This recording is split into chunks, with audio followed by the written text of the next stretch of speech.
माँ दुर्गा का वाहन क्यों बना सिंह, जाने पौराणिक कथा। हिंदू देवी देवताओं की मूर्तियों और तस्वीरों में अक्सर उन्हें उनकी सवारी के साथ दर्शाया जाता है।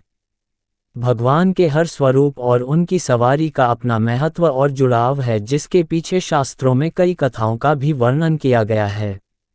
नवरात्रि का आरंभ हो चुका है और इन दिनों माँ दुर्गा के 9 स्वरूपों की पूजा की जाती है। शारदीय नवरात्रि की शुरुआत इस साल 15 अक्टूबर से हो चुकी वाला है। माता रानी के आगमन की तैयारियां चारों ओर शुरू हो गई है। नवरात्रि पर्व के 9 दिनों तक माता के अलग अलग रूपों की पूजा अर्चना की जाती है। भगवान के प्रत्येक रूप का अपना एक वाहन है।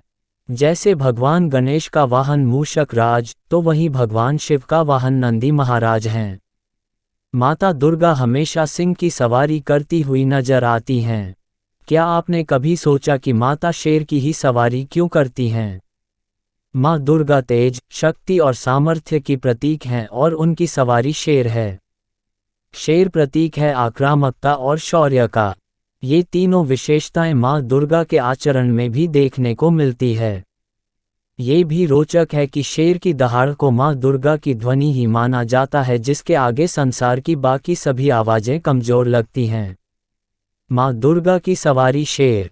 माता दुर्गा को अनेक नामों जैसे शेरावाली, सिंहवाहिनी, जया आदि से पुकारा जाता है। पूजा अर्चना के बाद शेरावाली माता की जय के जयकारे लगाए जाते हैं। सिंह वाहन के कारण माता रानी को इन नामों से पुकारा जाता है। पौराणिक कथा की मान्यता। पौराणिक कथाओं के अनुसार ऐसा कहा जाता है कि माता पार्वती ने भगवान को पति के रूप में पाने के लिए कई वर्ष तक तप किया। अधिक समय तक तप में लीन होने के कारण माता का रंग सांवला हो गया। इस कठोर तपस्या के बाद शिव और माता पार्वती का विवाह हो गया। प्रचलित कथा के अनुसार ऐसा माना जाता है कि भगवान शिव ने मजाक मजाक में माता पार्वती को काली कह दिया, जिस बात से क्रोधित होकर माता कैलाश पर्वत छोड़कर चली जाती हैं। कैलाश पर्वत छोड़ने के बाद माता पार्वती वन में तपस्या करने चली जाती हैं। तपस्या के दौरान एक भूखा शेर शिकार की तलाश में माता के पास पहुंच जाता है। माता के तप को देखते हुए शेर वहीं चुपचाप बैठकर देवी के उठने का इंतजार करने लग जाता है।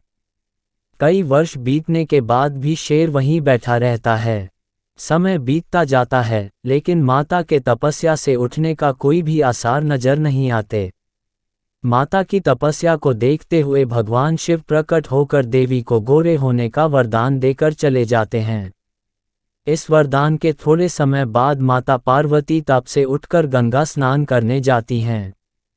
स्नान के तुरंत बाद माता के अंदर से एक और देवी प्रकट हुई, जिनका रंग बेहद काला था। काली देवी के निकलते ही माता पार्वती का रंग गोरा हो जाता है। माता के अंदर से निकली हुई माता का नाम कौशिकी और देवी पार्वती का नाम गौरी पड़ गया। पार्वती की तपस्या पूरी हुई तो उन्होंने देखा कि शेर भी उनके साथ भूखे प्यासे इतने दिनों से तपस्या में बैठा था। लंबे समय तक माँ दुर्गा का ध्यान करने के बाद भूखे प्यासे बैठे रहने के कारण माँ ने इसे सिंह की तपस्या और पूजा माना। शेर की इस कठिन तप से खुश हो माता ने उसे अपनी सेवा में लिया और सिंह को अपना वाहन बनाया। माँ शेर की सवारी करती हैं, इसलिए उन्हें शेरोवाली कहा जाता है। देवी दुर्गा शक्ति, तेज और शक्ति की प्रतीक हैं। उनकी शक्ति से मुकाबला करने का सामर्थ्य किसी में भी नहीं है। शेर में आक्रामकता, ताकत और बहादुरी होती है। उसकी दहाड़ के आगे हर आवाज कमजोर लगती है। इसलिए कहा जा सकता है कि शेर में माँ दुर्गा का वाहन बनने के लिए पर्याप्त गुण हैं। मित्रों, तो ये थी आज की विशेष जानकारी। आपको हमारे द्वारा दी गई जानकारी कैसी लगी अपने कमेंट द्वारा बताएं। साथ ही चैनल को सब्सक्राइब करना ना भूलें। धन्यवाद।